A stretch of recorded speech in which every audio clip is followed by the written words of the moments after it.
আজকে কিছু কথা বলবো বর্তমানে দ্রব্যমূল্য বাজারের অবস্থা নিয়ে, যেগুলো খুব মিল আছে বর্তমান বাজারের সাথে।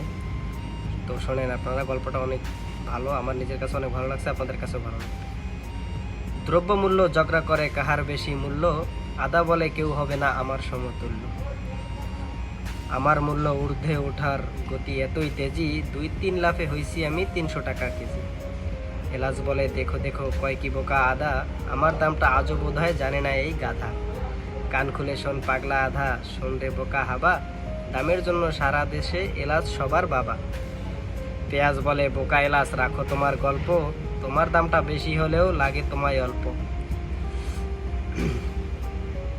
দামটা আমার কম থাকিলেও লাগি বেশি আমি, এই হিসাবে আমি হলাম সবার চেয়ে দামি।